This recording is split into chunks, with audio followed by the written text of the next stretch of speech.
Morning all. I'd like to call this facilities meeting, May 12th, in a special meeting of the Board of Education to order. Our first item on the agenda is the discussion of a proposed Darien Athletic Foundation athletic press box project. I will first throw it to Dr. Adley, who is remote in Harvard for a superintendent's meeting, and then we can have the Darien Athletic Foundation present. Good morning, Mr. Chairman. Good morning, everyone. Can you hear me okay? Just somebody just give me a thumbs up. We're good? Yep, thank you, sir. I'm pleased this morning to welcome, I can't see her, but I believe the president of the DAF, Jennifer Montanaro, is present, and Bruce Ferguson may also be present from DAF Media. We had the opportunity recently to have a discussion with Jen and Bruce, and it was around the topic of making improvements to the athletic press box. So they're kind enough to come this morning, and they're going to share their ideas and their proposals. And ultimately, we'd like to consider, for the board to consider giving approval for the move forward with this type of donation, which they've experience of doing in the past. Good morning to Mr. Manfredone also there. I see him sitting there. So with that, Mr. Chairman, if you're okay, I would invite Chris and or Bruce to share a few comments about the project. Please. Good morning, everyone.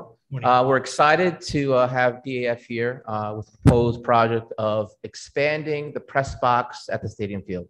So when the press box was built back in, I think, 2005, when the new building was built, it was built rather small. And then since that, we've grown exponentially in terms of the athletic program and its offerings, in terms of officials up in the booth, PA announcers up in the booth, and most importantly, our student managers who work DAF Media when we broadcast games, student engineers. And so there could be anywhere from 3 to 6 or even more, depending on what event they're broadcasting that day. So it's become quite a tight space. In addition, although it's really nice to look at, the rooftop structure doesn't support people. And so as a result, we like to be able to put football coaches or coaches in general up on top of the roof to help with in-game preparation, in-game schematics, make that weight bearing. And so I think, and I'll let Bruce and Jen talk more about the project, but ideally we'd like to expand and go up with the press box. And I think would be beneficial to the athletic program at Darien High School. So,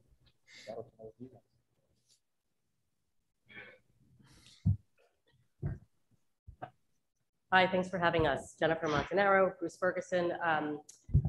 We're here today just as we discussed with Dr. Adley and Mr. Manfredone. We're looking to possibly expand the press box. We've been using that for quite so many years, and I know that there's a protocol on how to go about doing this. I'll let Bruce talk about the details, since Bruce is in the press box with the students, volunteers, and as well as the coaches, et cetera. And I merely have been the one that helps facilitate this through the process. So ultimately today, after Bruce discusses this, we're going to be asking for your permission to explore the next steps in going forward with all the necessary approvals and possibly meeting with some engineers, et cetera. So I'll turn this over to Bruce because he'll give you a little more detail about what we're specifically looking to do. Thanks, Jen. Thanks, Dr. Adley, and thank you all for having us in today. I'm Bruce Ferguson, board member for Darien Athletic Foundation. As Jen said, and Mr. Manfredone, I spent a fair amount of time in the press box. I was the technology person behind the founding of DAF Media, which is the live stream broadcasting that we have over 60 kids in town involved in doing now. So there's a lot of broadcast equipment and activity around that main field there, the stadium field at Darien High School. If you've been there, you see that oftentimes we're set up outside because there's not enough room in there. And then the coaches are up on the roof, which is a safety issue. And that's both the home team and the away team during football season. They're up there. So and with DAF Media, we go to so many schools around Fairfield County and the tri-state area. And I think that just maybe when the press box was built with the new high school, it it was undersized just because of maybe value engineering at the end of the project or something. I don't know exactly, but it's I think the smallest press box in Fairfield County and the area. So the idea would be to hopefully ask for your permission to move ahead and get some drawings put together about how it could maybe just be expanded, and then like a little staircase inside the building that would go up to an enclosed upper deck, like most press boxes that you see, so that we could get people off the roof and put cameras up top. I think that the net result would be about even, because we would be moving all of our equipment up top and away from there, so that you would, I think that you'd be about the same as far as it wouldn't be taking much away from that mezzanine. But I think we're just kind of in the exploratory thought process right now of just trying to improve that item, or that building, I guess I should say. Fantastic. Well, thank you very much for coming to us, and I'll open up the floor for questions, if any. Sure. Joe? I have a couple questions. The first one is, of course, that mezzanine, you just said wouldn't, be a huge impact on the mezzanine, but it is a really popular place for parents to go up and view. So what are your thoughts on that? And, you have a lot of sports parents who are involved, so would love to understand sort of how they feel about potentially losing some of that space. I don't think it would be a large area, but what we would be doing is giving back where DAF Media currently sets up its tent. Okay. So you're gaining that area, maybe moving it a little bit, expanding the actual press box itself. Yeah. And you're taking from Peter to pay Paul, really, I suppose. But also getting the kids filming up and over, so you're not filming the backs of heads and getting them off of chairs, and trying to get the tripods over folks' heads when they stand up. It's right in the line, so okay, you wouldn't be really losing much at all. Okay. And again, all this is based on engineering drawings. I mean, we really do need to make sure that this is something that can be done. Yeah. Okay. And then from an educational perspective, so it's a little bit of a question for you guys and a little bit of a question for Chris and Alan. I know a lot of our kids, you said over 60, are involved in DAF Media. Can we talk about a little bit of what they do and how this expanded space would enhance their experience, and talk about the connection to what they might be doing in school? So again, that's a little bit of you guys and a little bit of administration. Mr. McCammon, oh, sorry, go ahead. I can't see. I can speak to that. When we first started, so this is now, believe it or not, the 5th year that DAF Media has been in operation. It's under the advisement of Damian Andrew, who we hired from Cablevision at the time. He was the sports anchor and director for 12 years in Fairfield County. So it's a joint venture between the Darien Foundation and the Darien Athletic Foundation that pays for the equipment and for Damian to do what he does. So when we first started, we were starting from scratch. And if you go back and look at the history of the broadcast, they were much more simple. And so it was just a camera. And then we kind of seeded it with adult announcers because we wanted the quality to be really high. And over time, as students have expressed interest in announcing, we have taught them, and they've learned through osmosis of listening and apprenticing under these really great people who know a lot about the various activities that we're broadcasting about. So we have aspects of camera operations. So there's the setup and cleanup, which is logistics, operations, organization, all that type of stuff. We have camera operations during broadcasts. Usually there's between 2 and 5 cameras on a broadcast. And so we'll have camera operators, we have instant replay operators, we have graphics operators, which if you've watched recent broadcasts, we have a lot more graphics in the broadcasts now. So that's all this, the graphics are prepared by students. The graphics are played out, operated, after a goal or during a concert. It will say, that director of Darien Public School Music is speaking at the podium right now. There'll be what we call lower thirds up. All that has to be prepared. So typically we have about 4 students on the broadcast if you would consider it a control room, in the control room type area. Graphics, instant replay, and at least 1, sometimes 2 on the broadcast switching.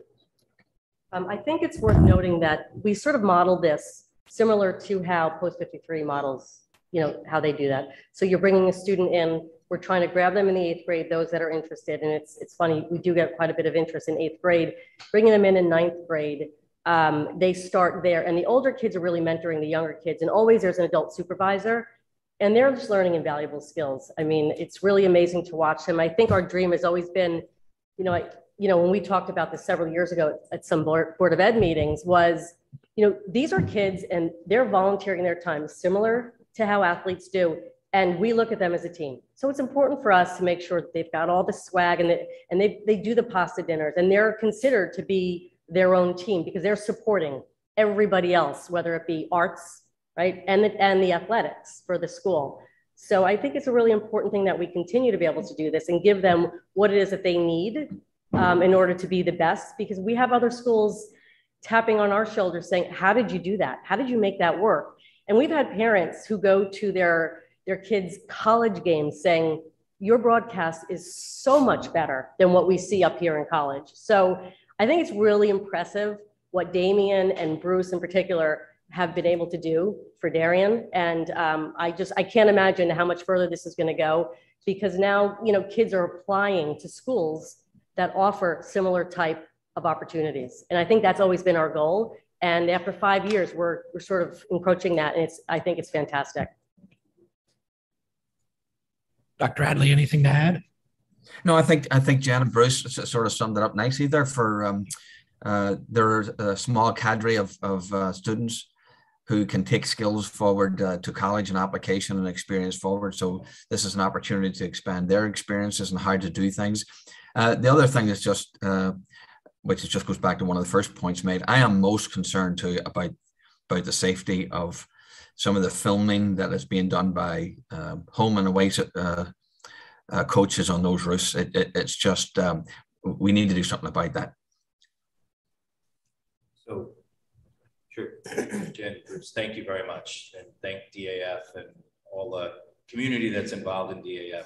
We just have a world-class facility up there, and it's thanks to all the hard work of the folks at DAF and the parents in the community, Mr. Manfredonia, you and your team. So it's impressive, and what you've done over the last 5 years for the students in terms of incorporating them and kind of building a communication program is incredible. So we should explore that a little more down the road, from a Board of Ed to a DAF and a, DAF media standpoint. I'd like to do that, but thank you again. This is most generous. I'm a little visual, so just high level concept. Where the booth is now, you might be going out a foot or two on either side and basically putting a second story on. And the second story becomes a better visual for what they do on the field. The bottom level stays and is maybe more equipment and stuff like that. And you just get out of the way of everyone's heads on the thing there pretty much. Yeah. And is the second floor totally enclosed? No. It's not. No, it's strictly open air. Open, okay. Possible cover on just to cover the equipment, but it'd be open with railings, safety. Okay. Yeah. So whatever goes out up there then has to come in when they're done. Yes. But the physical booth itself will be expanded. Yes. Okay. What's the average that what could a normal size group fit in there? 4 people? It's small. It's small right now because you've got the announcers announcing the game. You've got the kids working, the cameras. You've got the referees in there, right? So that's why we keep the DAF kids outside of it, because they're having their own commentary. And to call a game live, on the field it's just too much going on. Right. So that's the tent there. There's I would just knowing you folks, I'm sure you will, but if we're going to do it, let's do it right. In terms of as we go through the process and the size, what we've learned in doing Oxridge and now Jill and the other schools, like the value engineering gets us nowhere at the end of the day. So Mr. Lynch, at a high level, you're the guru of these buildings. Does that seem like a challenge to expand that building or add more weight up there or anything? No, it's built over, a concrete foundation. Okay. It's the storage area and the weight room. Okay. So they should be able to expand. Should be able to do it. Okay. Yeah. And then the only thing I'd ask is there anything up there in that area that you have on the plan to do from a maintenance or update standpoint that can be incorporated into this on our end? No, not up on the plaza. No. Okay. All right. Okay, one more quick question. Yep. Thank you very much. Thanks so much. One more quick question. So you mentioned that our booth is a little undersized relative to comparable districts. What is the difference? How big is approximately, or what's like 10% difference, 20%, whatever number? I'm just curious. Ours is probably 50% of the size of any modern booth for sure. I mean, if you look at Greenwich High School just rebuilt their stands. So they had a small booth like us, and then that was just replaced. If you look at like the one down at Royle Stadium in Stanford High School, they're long. The more modern ones are longer, and then they have little partitions inside, so that because football coaches, they are on those headsets and they're calling down to their sidelines. They need elevation to be able to see. So that's why they like the being up either on the roof or at the press box to be able to see the plays and call back down to their coaching staff. Okay. So there's a home and an away aspect there. So okay. I would say the short answer is probably we're about 50% of the size, maybe maybe 60% of the size of normal. That's helpful. Normal. Thank you. Yeah, thank you. I just got a vision of a fly bridge, like on the top of a boat, on top of the press box. I think I'm with you, Duke, because I'm just and maybe Dr. Adley is, I appreciate going up a second level. What I'm afraid of is that then it becomes creep, and then someone goes up on the roof on the third level. So you're up 20 feet and, No. yeah. And so I just think we have to be careful that we don't allow that to happen. Maybe we build some type of slope roof that you're not allowed to go up on the roof. And things just like to that. clarify though, there won't be the roof level won't go up at all. So you're just going to have a second floor and open and no. Yeah. So just picture, like, if you can picture like sitting in the visitor stands at a stadium and looking over at their home stands where their press box is. Most of them, they just have a railing that goes around the top of the one level booth and a staircase inside that goes up to the top so that you can set a tripod up there at the railing. And then, but if it was to start to rain, even during the game, you're going to get rained on because there is no roof over you. Okay. So perfect. All right. That clears up a lot for me. Is there, I mean, we're getting into the weeds here, but I would say it'd be something to think about is the ability to canopy or tent it if need be, and that you could, but a lot of the filming people, they have like a 5x5 pop-up tent that they'll put up during the game. We could look at that, I guess, with the engineers to see, but I think what we ought to do is what we've done in the past for all these projects is get a copy of the plans if we can, meet with the engineers, do a walkthrough, take some measurements, come up with some renderings, and then submit and work with Mike Lynch and obviously Dr. Adley and yourselves and submit it, and we tweak the changes from there. Great. No, it sounds perfect. We can't help ourselves. Yeah. Good. Thank you both very much. Thank you all, and thank you for coming forward. It's very, very much appreciated. Thank you, Jan and Bruce. Thank you.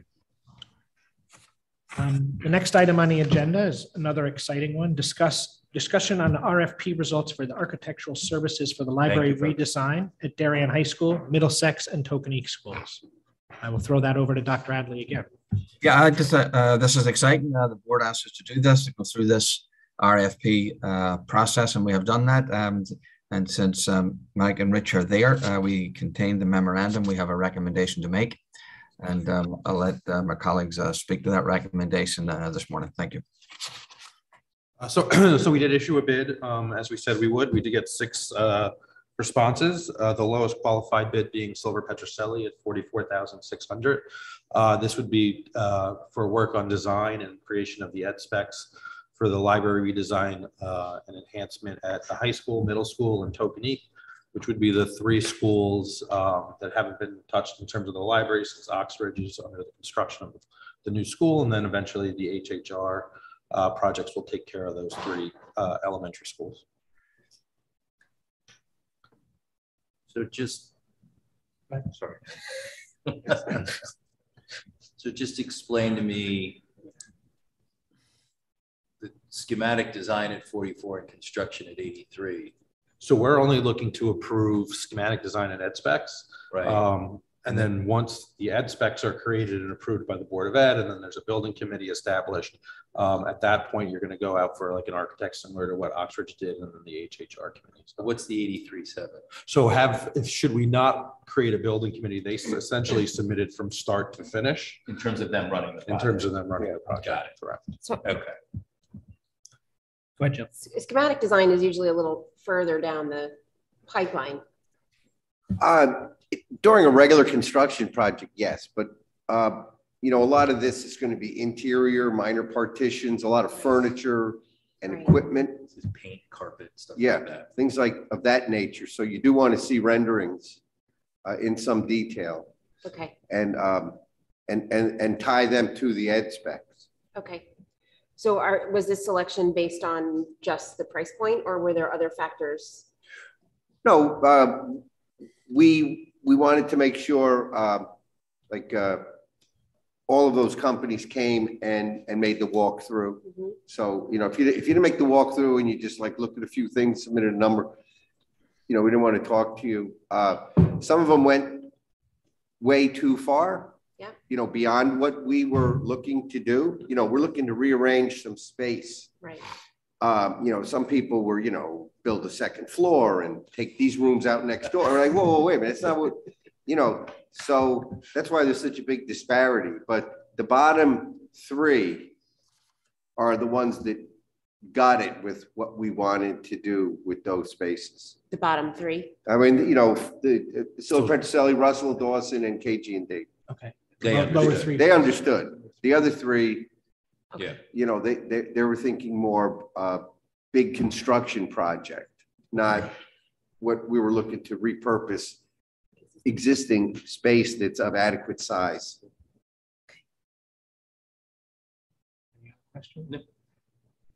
So did they submit an RFP and We submitted an, Sorry, we we sent an did an RFP out, we advertised it, and we sent it out to about 12 okay, architectural firms, okay. and we got the 6 responses back. So in addition to sort of just an understanding of the project, we liked conceptually, like how much conceptual was in their response to the RFP, I guess is the question. Well, I don't know if I so understand what you're there are asking. different ways to reconfigure, and some people use space better than others. Did they bring drawings to show you the concepts? In their proposals, some of them have, you know, drawings of what, you know, little renderings of what Okay. they thought they could Yeah. do to Okay. repurpose the space. And you found them Yeah. to be reasonably interchangeable, or? Yeah, we kind of gave them the parameters of what we wanted in that space. Okay. As far as, you know, collaborative space, private space, maker space, Okay. productions where they could do little, you know, AV type Mhm. projects and videos. And Did they get a view into Oxbridge's space, either conceptually? they or didn't, because, you know, it hasn't been built yet. No, But- understood, yes. But did they see the schematics to the Oxbridge? Did they see the drawings? They saw the schematic drawings for the HHR program. Oh, okay. So, you know, they know, They know the it was like, concept. this is the footprint to Okay. follow. Yeah. Like them, like Silver Petroselli? Excuse Do you me? like them, Silver Petroselli? You've worked with them? Yeah, we've worked with them before, multiple times. Yeah. And they're, you know, they're a very good Yeah. firm.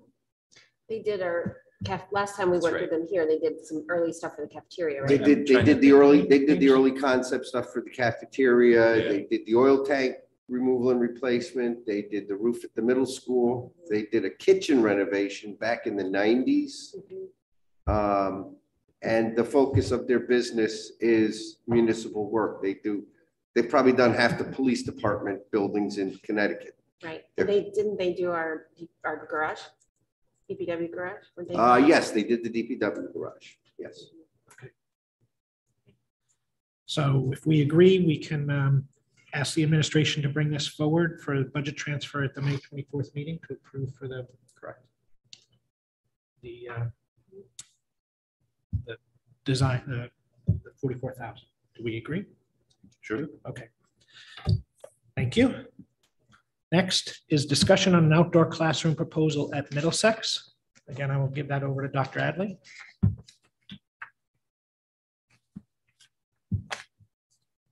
Oh, can't hear you. Sorry, Mr. Chairman. This project is being proposed to be supported through the Darien Foundation. The Darien Foundation, as you know, over 2 decades has spent granted awards in excess of $1.4 million to the school. Many of those have been in technology areas and instructional areas. And this particular project, if you recall, back in November and then in the budget season, I introduced this concept in the presentation. It wasn't proposed to be part of the FY23 budget. It was never part of the FY23 budget. It certainly was one of those ideas and new learnings that we had through the COVID experience, the benefits of outdoor experiences for our students. And this was an opportunity the Darien Foundation was looking to continue to support the school and for ideas. So these ideas came together. We separated it for some time just to consciously give a wee bit of distance away from the budget process so it didn't get confused with the budget process. But we're at a point now where we'd like to proceed with it. Mrs. Rodriguez originally proposed this way back in the fall. And again, the foundation have been behind the scenes ready to support such a venture and the experience for the kids for the outdoors. So there was a very preliminary, at the budget time, that we did a very preliminary budget, which I contained in the memorandum. The bottom line, though, is that budget for that particular space, which is at the middle school in the courtyard, and it would be to renovate, it would be sort of, I'll say renovated, but it will be to put some tables in there, an outdoor whiteboard, and an outdoor television, and some sort of screen in canopy of some description. That particular budget needs to be refined and based on a rendition. So the Darien Foundation is I actually heard as of yesterday, they're happy to support an architectural rendition so that a budget number can come forward and a rendition can come forward. You may be seeing this morning pictures in the memorandum. Those are just simply at the time concepts that were being discussed. So I don't want you to look at those and that's exactly what it's going to look like, because that's not the case necessarily, but it may contain some of those aspects: benches, displays, canopies. So the bottom line is that the foundation is happy to go ahead and do the rendition and have that done in order to look at it in more detail and flesh out a budget in more detail and to seek approvals, because ultimately you're going to have the fire marshal's approval, P&Z at some administrative level. So in order to sort of move forward with it, that's what we would suggest as the next step. And I think the foundation is prepared to do that, but I'll leave it there for the moment for your consideration and questions. Fundamentally, I agree with moving this forward. I think it's a great idea. I think we see at Oxbridge, we see in the Hindley, Holmes and Royle Building Committee that everybody is looking carefully at outdoor space and how to use it. And I think that's partly back to that question of what did we learn from COVID is the value of that outdoor space. And partly, I think as people look at circulation and how to use buildings and beyond, I think it's great. I think my request is actually slightly different. I'm looking at the strategic plan to sort of align this project with some of what we have in there, and I think it certainly fits in terms of identifying capital needs to support teaching and learning. But we as a board might just want to take a look at how we just confirm how we think it aligns. Again, I think it makes sense, but just want to make sure that as we decide what we take on,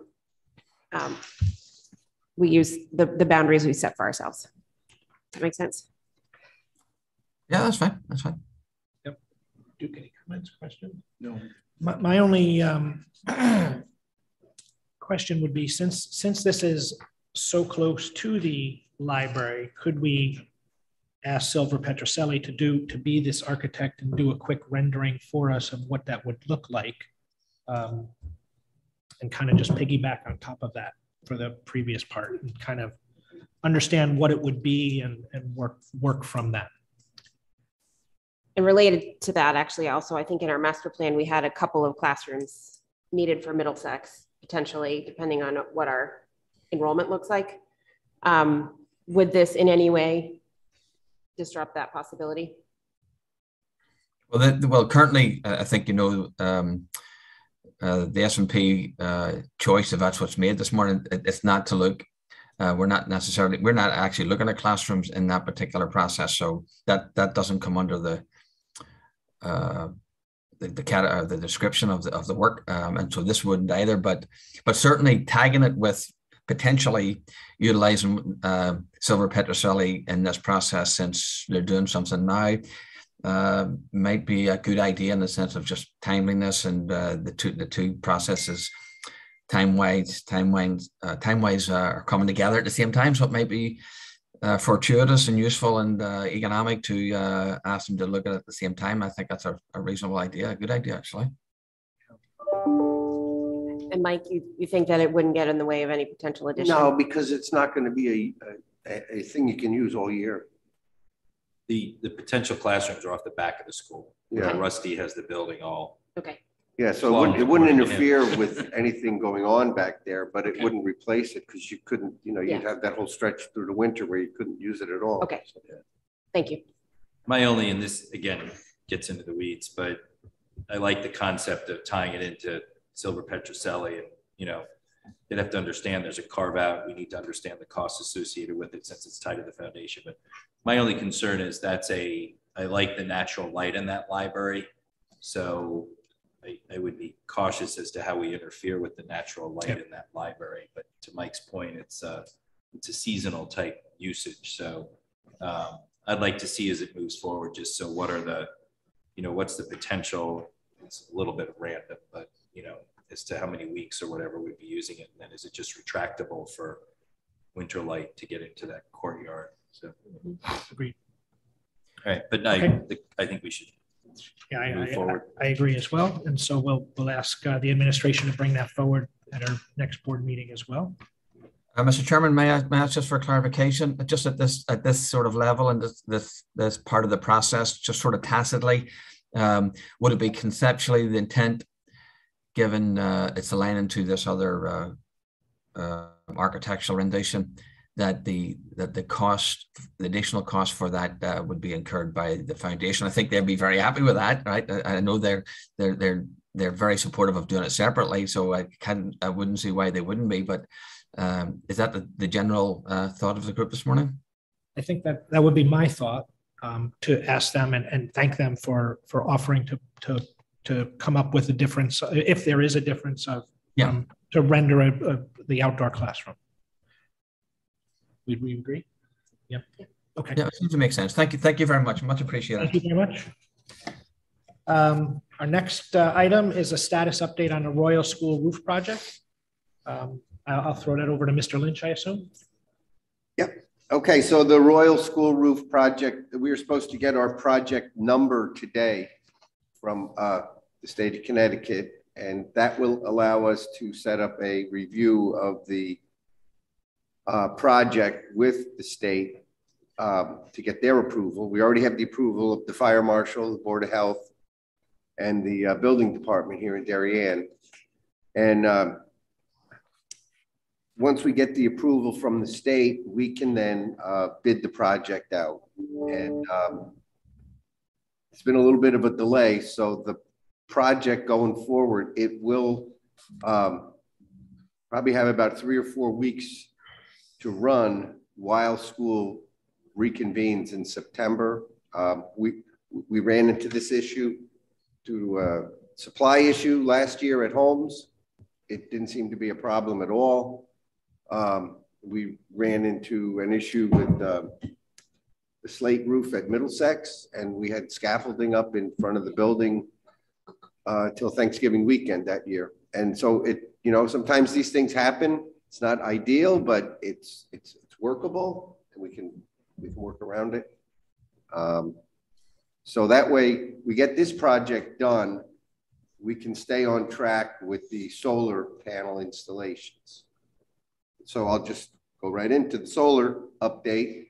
The company chosen by the Connecticut Green Bank to do the actual installation came out to the site. Kevin Munret and I walked him through the buildings, the roofs, probably the coldest, windiest day in the last month, but it's the way it is, right? Yeah. And he surveyed all the roofs with a drone, pre-programmed, controlled it from his phone. It was amazing. It's amazing when you do. No tape measure, no nothing, just the drone. And he was up on each roof for about an hour, and he said their company has the materials on site. They have them in their warehouse. There's no issue with getting anything. And the plan is to do Hindley, Holmes, Oxridge, and Royle. And coincidentally, this morning, I received a bunch of the final paperwork with the final numbers. I haven't even opened them and looked at them, from the Connecticut Green Bank. They'd have to be signed by the first selectman. And then there's some copies of minutes I have to get from our board, asking the first selectman to sign, and then from the Board of Selectmen authorizing her to sign. Okay. So I'm going to start working on that today. We don't need any RTM approvals or anything like that, right? No, there's no money expenditure at all. Got it. Good. Perfect. Thank you, Mike. So I think we've talked about the solar. I think the questions because you in your memorandum on the Royle roof project, you have three options. One, to wait until next summer. Sorry, that's the second option. First option is to start the bid now before we have approval. And the third option is to wait for approval and start the project in July and finish by October 1st. And that is your recommendation. The biggest issue is there's an option in here where we would forgo any reimbursement from the state. Right, that's option one. So yeah, sorry, I missed 20% of the cost of the roof. And we're estimating the eligible costs of the project to be around $500,000. So you're foregoing a substantial amount of money. Could potentially. Exactly. So I think, speaking for myself, I think we would choose option three. But do we need to ask the board to move this forward to the board, or we just go and do option three? Clear enough. It's literally, I've talked to Alan about this. It's been an incredibly frustrating process working with the state. We've got mixed signals with the state. Monica McNally, our first selectman, has been incredibly helpful, re-signing stuff, trying to get it to move along. Alan has spent personal time and collateral trying to work with the state. And it's just been a challenge. And so, this is all approved and ready to go. So I like option three. Just kind of keeps, I'm more concerned about keeping us on track with the solar project. And the solar project how long would that take to install? So that if we finish the roof October 1st and then have to do the solar install following that, is that how long? No, they're hoping to start the solar panel install last week of June, first week of July. At Royle as well? No, they're doing a building at a time. Okay, so how long would it take if the roof isn't finished, completed at Royle until October? Yeah, the way the solar panel project is set up, the ZREC credits are good for 18 months. Okay. You have to apply them to a project and actually be doing the work. And so we got those credits in January. So if we waited till next June, we'd not only lose our state aid, we'd lose the credits that would fund a percentage of that solar project. So we would lose both ways. Okay. So, this is the only workaround we could come up with. to keep the funding in place. Okay. Fabulous. And they're fine. I talked to the people from the Green Bank. This would just be the last project they would do. Yes, and they're not only doing us. Okay. The project, the company's based in outside of Bethlehem, Pennsylvania, and they're doing a substantial number of projects for the Connecticut Green Bank. Okay. So, you know, they could probably mobilize with their equipment stuff on site and then be doing other projects. And when the roof becomes available, come back here. Perfect. Okay. That completes our agenda items other than public comment. So I throw it over to Michelle. Good morning. For all participants, please state your name and address for the record log. You will have up to 3 minutes to comment. Anyone in person? And there are no raised hands. Thank you very much. I'll entertain a motion to adjourn. It's up to Joe. So move. All in favor? Thank you very much for all Thank you. attending. And thank you to the DAF again. Thank you, Dr. Good Adley. afternoon, everyone. Yep. Thank you, Mr. Chairman. Thank you very much.